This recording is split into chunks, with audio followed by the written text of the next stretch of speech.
Hello Internet, Lieutenant Ellis here with the 299 Scouts, Dangerous Skills for Dangerous Places.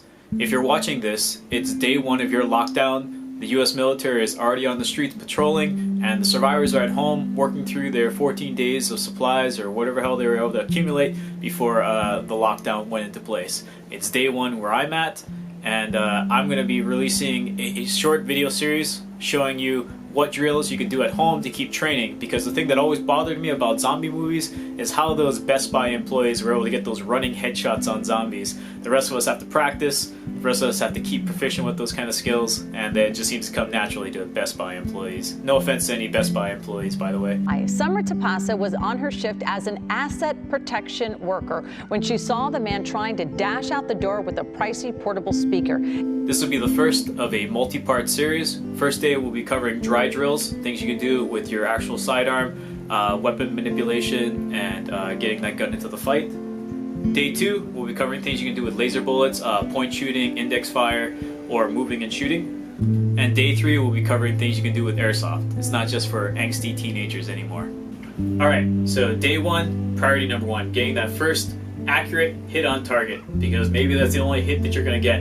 And my argument's always, if you can shoot once, you can shoot twice, 3, 4 times as many you need. I always hate YouTube stars where they have like a video of them just like doing a mag dump, and it's like, bro, either that target's down or you better figure something else out. So all I'm working on is getting that first accurate round on target. So got my pistol clear, no rounds in the chamber, no rounds anywhere near me, just nice, clear, dry pistol. Now you can use a laser trainer if you want, but honestly, it's not really necessary for this. So you set up your pistol however you set it up for your home defense. Like whether you have a round in the chamber on your holster, or you have a round out of the chamber in your nightstand, or however you have it configured in a fanny pack, it doesn't matter. Just set it up for yourself. I have mine set up for competition, just for demonstration purposes, and I've got a target downrange, and I'm not just shooting off into a white blank wall. I'm picking a defined aim point. I can either have a target set up over there, or I can have the corner of a light switch, but you want to have a precise target. You can even hang up a t-shirt on a coat hanger and just kind of like make a kind of an anatomical target for you to aim for. So I've got my shot timer set up, 2.5 seconds par time on a random start. So I'll just be chilling, hanging out, whatever the case. Target up, left,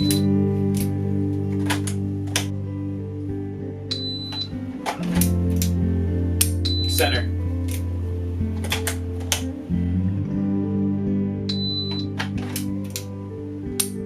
low right.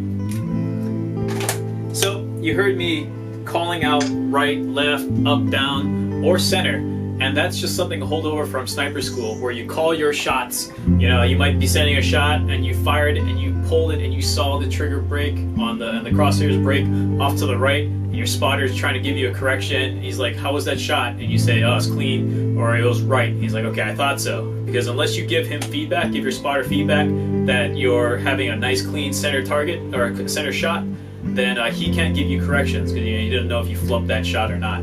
So same thing, you're giving yourself that positive or negative reinforcement. In this case, you're looking at your sight, you're burning up your front sight, and if you can see that that trigger broke left or right or anything other than center, you need to call that out to yourself. And you're calling it out to yourself, just kind of give yourself that reinforcement that that was not a clean break, that was high, you know, or left. And that's why you can use a laser bullet, you can use like a laser target that shows you where your impacts are, but honestly, you've got your front sight and you're focusing on that front sight, and you can see whether or not when that trigger broke, whether that broke left or right. And that's just something that you keep yourself honest to know if you're making good, clean, consistent shots. Because we're doing this in a dry environment, you can mix up any kind of scenario you want. You can just be like, oh, I'm here texting, or I'm on the phone, so I've got my phone here, shot timer going, and I'm just on the phone talking to my friend, I'm making a call, oh, target's up, high left. Or I can run drills where I've got to get off the X and I'm hanging out, just killing. Hanging out, chilling, and all of a sudden target's up and I've got to move, shoot. And that was high right. These are all drills you can do, and you don't need to be doing multiple follow-up shots, subsequent shots. You just need to be working on those fundamentals and training it into yourself, trying different scenarios. Alright, so let's move on to drill 2, priority 2, which is immediate and remedial action, just keeping that gun in that fight.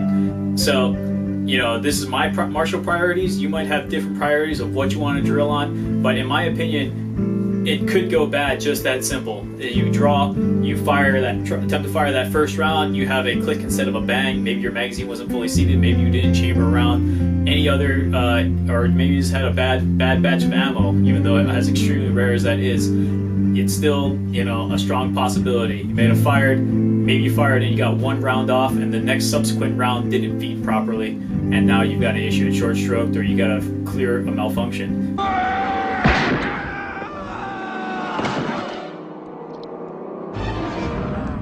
What's wrong? Gun jam? Priority 2 for me is immediate action, remedial action. So I've got an entire magazine full of dummy rounds. Now, some people prefer to do this completely dry, where they just run it, you know, without any magazine, any ammo in there. I think that that's fine, and it'll get you most of the way. I even have some Mantis magazine blocks that keep the slide from locking back when you have a magazine inserted.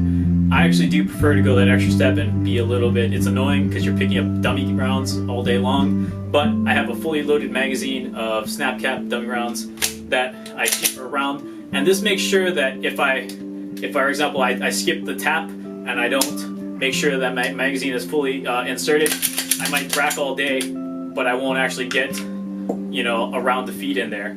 Or if I rack it, but I don't rack it fully, or I don't give it a firm power stroke, you know, maybe I don't chamber a round. Or maybe if I rack it, but I'm covering the ejection port, I can induce further malfunctions. And you're only going to figure that out if you have dummy rounds in there. Those are all issues that if you just ran it completely empty, you would never run into, and you wouldn't know you'd be doing it wrong. And so I'm going to leave the part time at 2.5 seconds.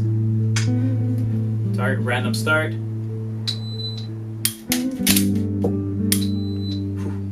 2.5. So 2.5 seconds to attempt to fire, goes click, not a bang, tap, rack, and remember from a previous video, I like to rack up front because of the efficiency, that economy of motion, right back here onto target, rather than power stroking and coming all the way around just to exaggerate that motion. Just a much faster movement to get right back on target. So 2.5 seconds, target percent self. A little slow and high and right on that, so I need to get a little more efficient on my time, on my accuracy on target.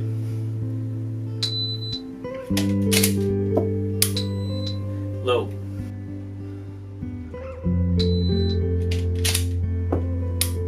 Center. Okay, so that's immediate action. Just tap, rack, bang, get back into the fight. Alright, so the setup for setting up for remedial action is I've got to take a spent cartridge. I got to stick it in the chamber, represent a stuck cartridge case. Maybe the rim of the cartridge is worn, or my extractor is worn, or just dirty. I just wasn't able to get a firm purchase on that, so it left the cartridge stuck in the chamber. And my next round cycled properly, but got rammed up its ass. So I can tap rack all day, and this is not going anywhere. So the drill for this is I've got to hit the magazine release. I've got to grab a firm grip on that base pad, and then, like I said, I've got this extended base pad from Vickers Tactical, or if you've got the M17, it's got those huge Mondo base plates for extension, and it's got those cuts on the side just to give you that strong purchase. And so I hit the magazine release, I reinsert, rack, and then I'm back on target. So I set up this malfunction. Let's see if I can do this in 2.5 seconds. Don't judge me too harshly, alright?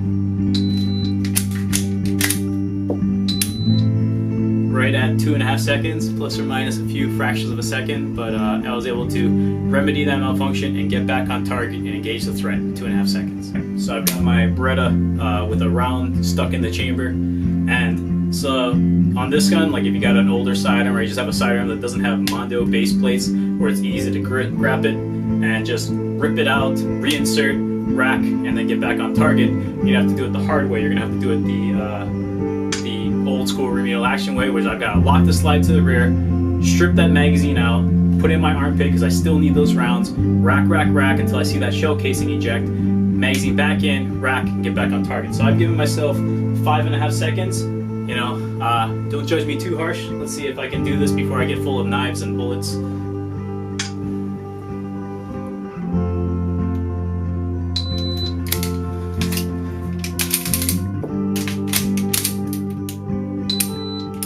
right there at 5.5 seconds, hopefully. So. Alright, Internet, that's the end of your drills for day 1 of lockdown. That's priorities 1 and 2, which is get that gun into the fight, that first round hit on target. And whether you want to set this up for open carry, concealed carry competition, set it from a fanny pack, or you can set it up, put your gun in your nightstand, go under the sheets, set that shot timer for a random start, and then dead of night, you've got to wake up, get your gun into action, and put 1 round on a t-shirt hanging in your doorway. You know, be creative, shoot side prone, supine, you know, unconventional shooting positions, left-handed, right-handed, but the focus being on getting that first 1 round on target. In my opinion, if you can get 1 round on target, you can get 2 rounds on target, 3 rounds on target. You know, it's just a simple matter of hitting repeat on that trigger. So, and then we went to priority 2, which is keeping the gun in the fight. So I consider it worst case scenario, you fired, and maybe you got 1 round off, and now it immediately jammed, immediately failure to fire, failure to extract, whatever the case, you know, it didn't feed, you've got to rectify that mistake. So whether it's tap, rack, bang, or if you got to do remedial action where you've got to, on a nice sidearm like this, I've got to rip, reinsert, rack, or on an older, you know, like the Beretta, I've got to lock, strip, rack, rack, rack, reinsert, run the gun, and get back into the fight. So whatever you end up having to do, you know, learn to do that, put yourself on a little time pressure with like a shot timer app, and just be out here in your safety of your own home and training. So if you survive until tomorrow, we'll meet back up again, and I'll give you some drills that you can do for the next day. So, alright, until then, stay safe, cover your mouth, and don't go outside. Good luck.